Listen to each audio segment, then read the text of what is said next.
দেখো রে, আব্বাস আসতেছি, ইনি পানির জন্য আসতেছি। যদি পানি একটুকু খিমাতে চলে যায়, তাহলে আমরা 22,000 আর কেউ বাঁচবো না, দুনিয়া থেকে বিদায়।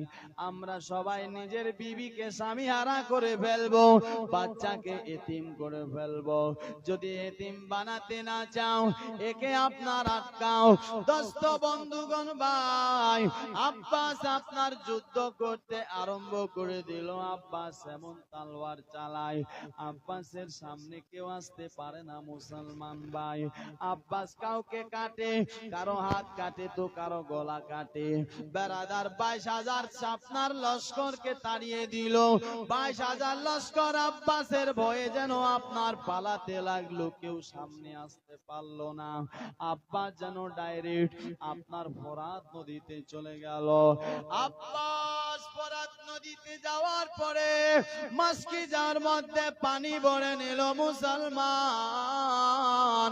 পানিটা ভরে নেওয়ার পরে আপনার বেরাদার আব্বাস আপনার চাইলেন আমি একটু পানি পান করে নি। ফোরাত নদীর পানি হাতে তুলেছে মুসলমান। এমনি সময় আপনার চিন্তা করছে আমি যদি পানিটা পান করে নি, তাহলে আর যদি পানি পৌঁছাতে না পারি আপনার খিমাতে, সাকিনা বলবে চাচা আমাদের রেখে পানি পান করেছিল। না না না, এই জন্য আমি পানি পান করব না। বেরাদার পানিটা যেন হাত থেকে ছেড়ে দিল, পানিটা হাত থেকে ফেলে দিল। তবে আব্বাস ঘোড়াটাকে বলেছিলেন, ঘোড়া আজ থেকে 3 দিন হয়ে গেল আমরা পানি পান করিনি, তুমিও পানি পান করনি, কমসে কম তুমি পানিটা পান করে নাও। মুসলমান ভাই, ঘোড়াটাকে যখন আপনার বলছেন ঘোড়া পানি পান করে না, ঘোড়াটাকে বলছেন ঘোড়া পানি পান করে নে, কেন তুই পানি পান করিস না একবার বলো।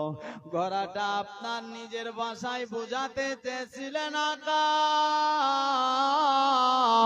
ও গো আমার আকা আব্বাস, আপনি আমায় পানি পান করতে বলছেন, কেমন করে একবার বলো। আমি ঘোড়া হতে পারি, তবে আমিও তো হুসাইনের গোলাম, আমিও তো হুসাইনের আশিক।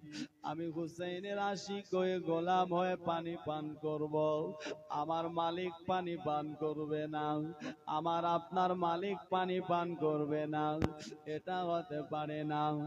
আকা যতক্ষণ পর্যন্ত আমার আকা হুসাইনের পরিবারেরা পানি পান করবে না, ততক্ষণ পর্যন্ত আমি ঘোড়াও পানি পান করব না। মুসলমান ভাই, একটা ঘোড়া হয়ে আপনার বেরাদার চিনতে পায়, বেরাদার হুসাইনকে চিনতে পারলো, কিন্তু কেরায়েজিদি লস্করেরা চিনতে পারলো না। এরা রাসূলুল্লাহর আপনার বেরাদার আজান দেয়, এরা আপনার নামাজও পড়ে, কিন্তু তারপর রাসূলুল্লাহর নামাজকে শহীদ করে দিল। কেন করলো?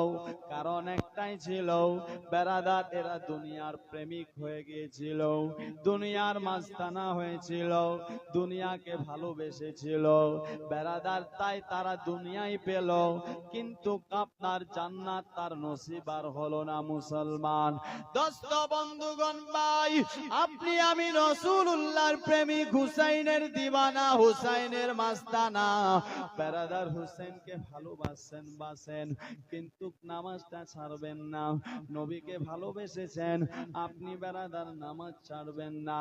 আপনি সুদের ব্যবসা করবেন না, একটু সাইডে যাচ্ছে রাগ করবেন না, জীবনে এগিয়ে নিয়ে যাব।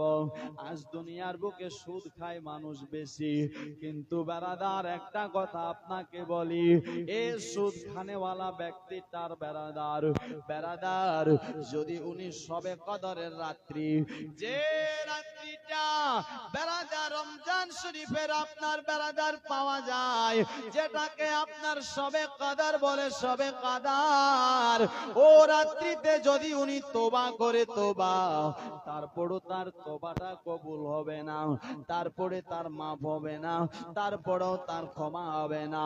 আপনি আমি তাহলে বলবো সুদ খানেওয়ালা ব্যক্তির তাহলে কি কোনোদিন ক্ষমা হবে না? আমি সুদ